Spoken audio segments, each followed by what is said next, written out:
நான் ஒரு காட்சியை சொல்றேன், நீங்க கேமரா மைண்ட்ல இருக்கிற ஒரு கேமரா ஆன் பண்ணுங்க. நான் ஒரு காட்சியை சொல்றேன்.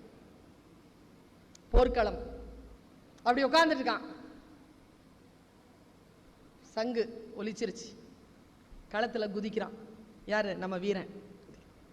குதிச்சுட்டு அவன் கையில வேல் இருக்கு. இது குறள்ங்க, குறள்ல இருக்கிற ஒரு காட்சி.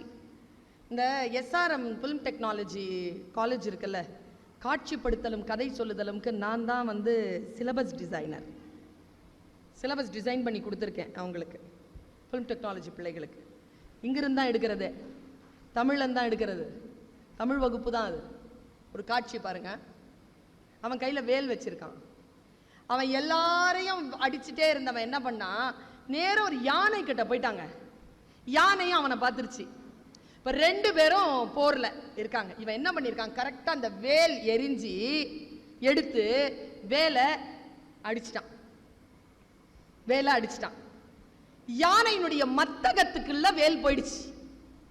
அவ்வளவுதான், இன்னும் கொஞ்ச நேரத்துல யானை இறந்துரும். ஆனா அந்த யானைக்கு ஒரு ஃபோர்ஸ் இருக்கு. அந்த ஃபோர்ஸ்ல அது சாகல, முன்னேறுது. இன்னும் ஒரு வேல் இருந்ததுன்னா அவன் அடிச்சிருவாங்க யானைய. அவன் கையில ஒரு வேல் தான் இருக்கு. அவன் வேல் தேடுறான். கண்ணில் காட்சி வருதா? முன்னால மத்தகத்தில் வேல் பாய்ந்து ஒரு யானை வருகிறது. இந்த பக்கம் அந்த பக்கம் தேடுறாங்க. அவனுக்கு வேல் கிடைச்சிருச்சு. எங்க இருந்ததுன்னா, பகைவன் எறிந்த வேல் அவன் நெஞ்சில் இருந்தது. அந்த நெஞ்சை பார்த்து அவன் சிரித்தான் என்று எழுதினார் வள்ளுவர். கைவேல் களிற்றொடு போக்கி, கைவேல் களிற்றொடு போக்கி வருபவன் மெய்வேல் பரியா நகும்.